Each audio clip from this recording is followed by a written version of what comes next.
Bonjour à tous, dans cette vidéo vous allez découvrir des conseils pour améliorer vos uchimata en judo et en jiu-jitsu. Bonjour, bienvenue dans cette nouvelle vidéo. Nous allons aborder uchimata. Nous allons voir les erreurs les plus courantes chez les élèves. Nous allons apporter des astuces et des corrections. Et je donnerai quelques éducatifs pour améliorer le uchimata. Pour commencer, voici comment réaliser uchimata dans sa forme classique. Ensuite, on verra les erreurs courantes, les correctifs, des éducatifs et des situations de combat. C'est parti. Donc les points importants pour faire uchimata. Donc souvent je leur montre comme ceci la forme traditionnelle parce que nous allons voir plusieurs saisies pour appliquer uchimata. Parce que les saisies vont varier en fonction du gabarit du partenaire. Donc la forme classique, c'est venir déjà dans un premier temps tourner le pied pour présenter la hanche. Là, la manche se met bien au niveau du coude pour pouvoir faire l'action de monter. Ce qui est important, c'est de percuter pectoral droit sur le pectoral droit du partenaire. Voilà, comme ceci. Venir glisser la jambe gauche à l'intérieur comme ceci. Et là, venir faucher. Donc je rappelle. Ici. Je viens fixer comme ceci. Je viens lancer ma jambe loin derrière, légèrement fléchie, pour pouvoir appliquer une extension lors du fauchage. Uchimata est un mouvement très efficace si on arrive à le placer correctement. Voici la principale erreur à éviter. L'erreur la plus courante chez les débutants, enfants ou adultes, c'est le haut du corps. Souvent, quand ils placent le mouvement, ils ont déjà dans un premier temps le bras tendu. Le corps n'a pas de, il n'y a pas de percussion, il n'y a pas de contact entre le pectoral du partenaire et de celui qui l'applique. Et souvent le buste est incliné, ce qui fait que l'action de la jambe d'appui et du fauchage reste inefficace. Donc rappelez-vous, pour réussir votre uchimata, il est hyper important de venir percuter le haut du corps. Donc de percuter votre pectoral droit sur le pectoral droit de votre adversaire. Ça c'est pour un droitier et l'inverse si vous êtes gaucher évidemment. Donc souvent on retrouve ou alors le bras cassé. Le bras cassé c'est comme ceci. Donc attention au bras cassé et aux poignets pliés, ça va vous faire rater votre uchimata également. Donc comme ceci, ils lancent uchimata, ils ont le poignet plié. Voilà. Donc c'est cette attitude du haut du corps qui fait que il n'y a pas de contact et il n'y a pas de percussion au niveau du fauchage. Maintenant qu'on a vu les principales erreurs, je vais vous remettre uchimata dans sa forme classique, donc réécoutez bien les explications de Jean-Claude. Donc je rappelle, ici. Je viens fixer comme ceci, je viens lancer ma jambe loin derrière, légèrement fléchie, pour pouvoir appliquer une extension lors du fauchage.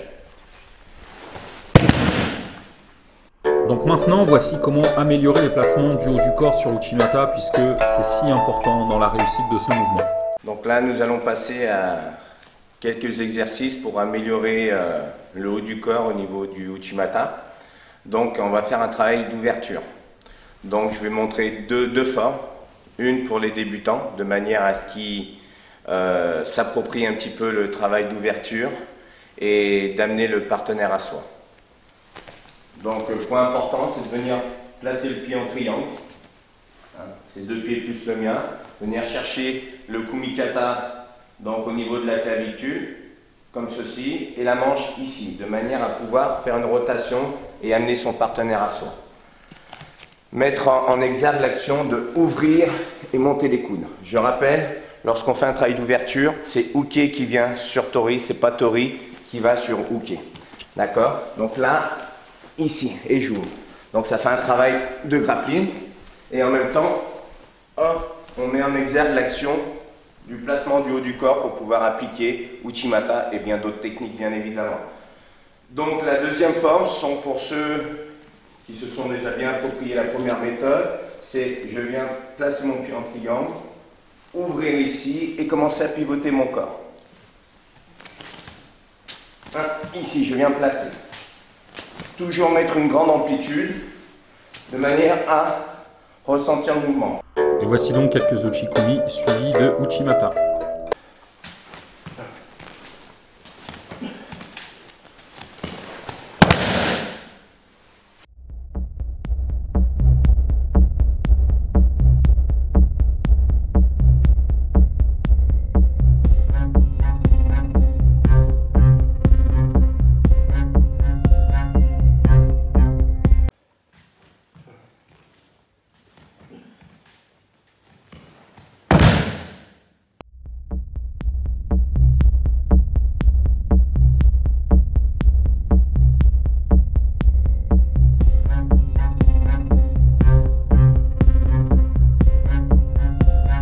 Voici maintenant comment améliorer le mouvement du bas du corps.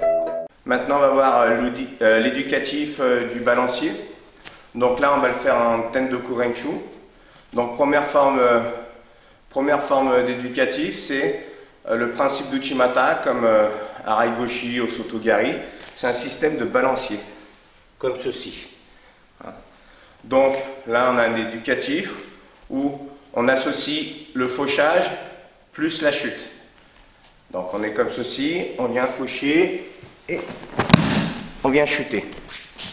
On monte.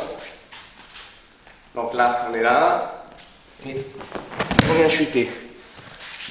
Là, ce qui est important de préciser aux élèves, c'est de tourner la tête. Parce que sur un plan technique et tactique, vous risquez d'être pénalisé. Si vous plantez la tête sur le tatami, et d'un, donc c'est dangereux, et de deux, vous risquez de prendre un Nansukumake. Donc toujours sensibiliser vos élèves à venir faucher et tourner la tête comme lorsqu'on applique une chute avant. Ensuite, on peut construire le mouvement au complet. Donc je vais venir simuler une saisie de kumikata, venir engager ma jambe comme ceci pour ouvrir la hanche, venir lancer ma jambe loin derrière, semi-flexion pour venir prendre appui sur la jambe d'appui et venir faucher. À partir de là, même éducatif, je viens chuter en tournant la tête.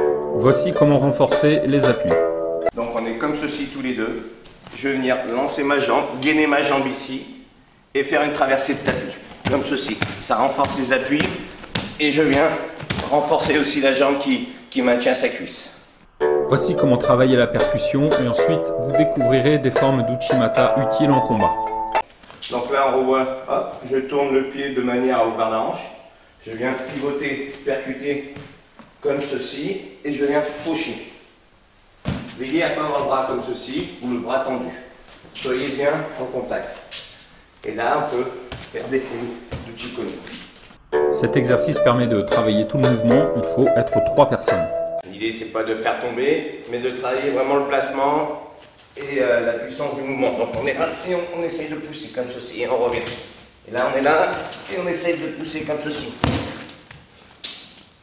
On est là et on essaye de pousser. Et enfin, dernier exercice très complet, faire des traversées de tapis, puis on vous montrera les formes de combat. On va démarrer comme ceci. Je vais tirer, tracter mon partenaire, je vais l'aspirer, je plaque ici et je continue. J'aspire, je prends le temps de placer ma forme préférentielle et je continue. Voici les différentes formes d'Uchimata que vous pouvez utiliser en combat et ensuite Jean-Claude va vous les démontrer une par une. Donc là on retrouve la forme classique.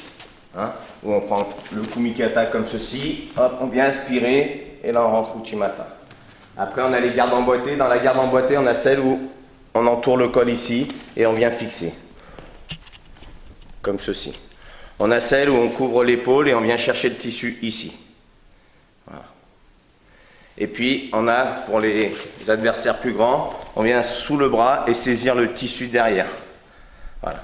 Donc si je viens saisir le tissu, c'est bon. Si je saisis la ceinture, en judo, on sait qu'on a un certain temps pour pouvoir appliquer le mouvement, sinon c'est sanctionnable. Voilà. Et puis en garde croisée, comme ceci, où là, on lance Uchimata, mais plus forme Ken-Ken. Maintenant aussi, il existe la forme Sodé, comme fait Maître Ono. Voilà. Il vient ouvrir comme ceci et lancer Uchimata comme ceci. On a pu le constater lors des championnats du monde où il a mis plusieurs ippons en appliquant Uchimata sur bout de manche. Voici Uchimata, forme classique. On est ici, je vais lancer.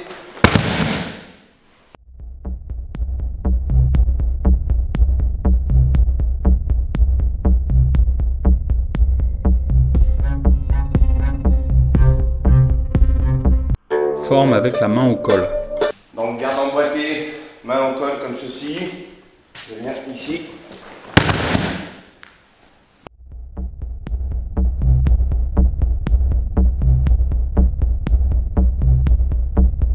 Et maintenant, en recouvrant l'épaule. Là, on vient recouvrir l'épaule.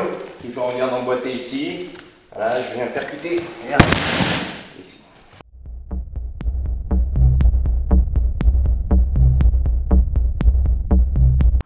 une forme que vous pouvez utiliser en passant sous le bras, tissu saisi, parfait si l'adversaire est plus grand que vous. On en saisit le tissu comme ceci. Voilà. Donc là on est comme ceci, je rentre ici et là.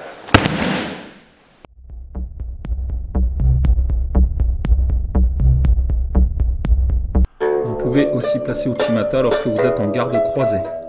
Là la forme en garde croisée. Donc on est ici. Voilà, ça sera plus un Uchimata Kenken où je vais venir tourner, tirer.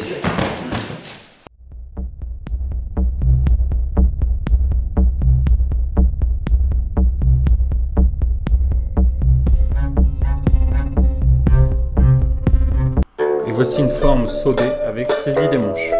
La forme en sodée, voilà, ça sera plus une forme hachi que koshi. Donc là, ici, l'idée c'est de venir faucher là et ramener par. Donc, vitesse normale. Donc on est ici et là.